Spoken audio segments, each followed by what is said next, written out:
Okay, I'm Jack Kavanagh.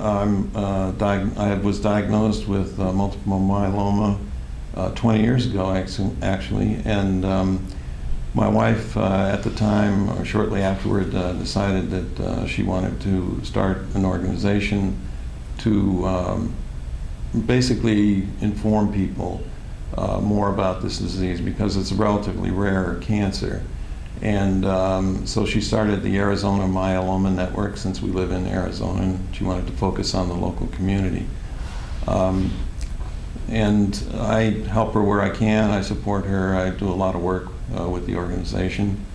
And we've been growing now for the last 6 years and getting information out there and educating people about this disease. I'm Bill Hite. I'm the president of the Plumbers and Pipe Fitters International Union, and I was diagnosed with myeloma 3 years ago. In fact, almost 3 years ago to the day, and 2.5 years ago, I had a stem cell transplant, and I'm, living with myeloma, so to speak. I'm still working. I'm very active. I haven't backed off. Of course, when I was sick, I was laid up for a long period of time, but after the transplant, when I started building up strength, I'm back hitting it hot and heavy.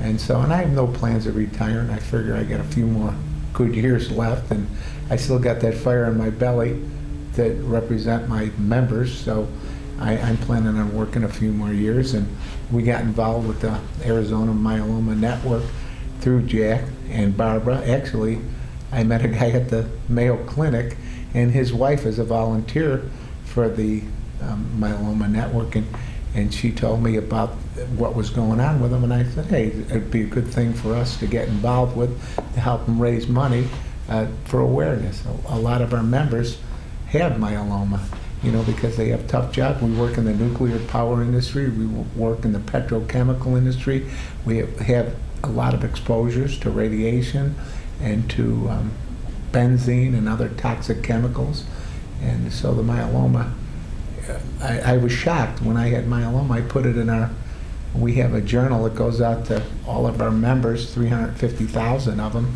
and I talked a little bit about my myeloma, and I was shocked at how many of our members had multiple myeloma. I have 2 friends here in Arizona that have myeloma, and they go to the conferences, and before that, you don't know nothing about it. I mean, like Jack said, it's a rare cancer, and there's not a lot out there on it unless you go online, and then you don't get a heck of a lot of information. You talk to your doctor, but they're on a different planet. But when you come here and you meet the people here, you meet 100 people that have multiple myeloma, you listen to the doctors, and they put it in layman's terms, what's going on, all the latest technology, and then you hear the questions and get the answers from the people who are in the same boat as you are. And the thing about myeloma is there's no 2 cases that are identical. Every case is separate, and you get a lot of information here if you have multiple myeloma. I mean, this is the only place that I've ever gone to where I've gotten the kind of information that I got at the Arizona Myeloma Network, at the functions they put on. It's great. And they have the best doctors in the world that are talking about it, and the latest technology you hear about, and it gives everybody a little bit of hope that, hey, look, I'm not in this alone. Because it's a tough cancer, and the mortality rate isn't real good. I mean, to be truthful, that's the facts. But if you come here, you don't walk away with a negative attitude. You have a positive attitude that, you're going to be, there's help, and there's hope that the cure could be found. This is one cancer, and Jack knows this, that they really think that they could find a cure for. And so it gives everybody that sense of hope. And that's what it's all about. Yeah, and we, Arizona Myeloma Network, sincerely appreciates the support, financial support, and moral support of the United Association of Plumbers and Pipe Fitters. It's due to Bill, and it's been tremendous for us. I think the meeting that we had yesterday, and the day before, we had a more scientific meeting with doctors and researchers. On Friday and Saturday was our open meeting to the general public. I think it's what I came away with was the spirit of cooperation that's improving among the various pharmaceutical companies, doctors, research scientists, et cetera. And we've come a long way in the last 10 years with this disease. There are a lot more options out there than there were, especially since I contracted it back 20 years ago. There were very few options. And I'm one of the lucky ones who is now living in an era when if I relapse, then there are definitely a number of possibilities to extend my life, and there'll be more of that in the future.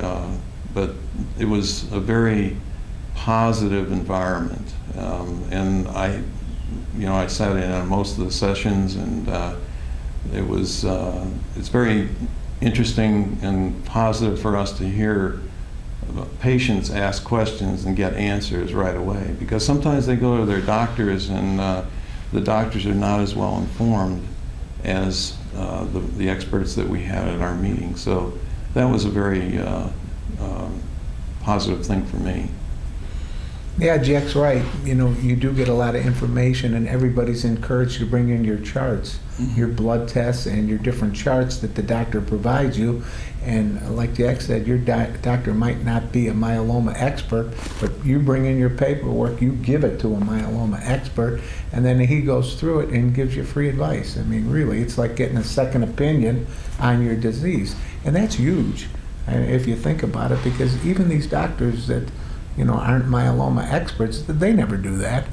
I mean, really, you have access to the top doctors in the world, and they're here, and they will sit down with you one-on-one and go through your charts, and anything they see that throws up a red flag, they tell you, here, you should have your doctor look at this, or you should have them look at that, or maybe you should consider this. And so it's great. It really is. And again, like I said, you hear these people ask the questions, and I was shocked at how many questions applied to me too. I mean, Yeah, I was in yeah. the same boat. Yeah. And so you get so much information. It's great. You never can get that type of information anywhere except at these conferences, and that's the truth. Well, the other thing, the other side of that too, is for the doctors and clinicians, research scientists, people who are working in, day-to-day in laboratories, especially, they don't really have that contact with the audience, with their ultimate beneficiaries. So it's positive for them too to hear that people are benefiting from the drugs that they've helped develop. So I think all around it's a very, very positive and enlightening experience for everyone. Right, and to sum it all up, it's all about living with myeloma and finding a cure. That's what we're here for.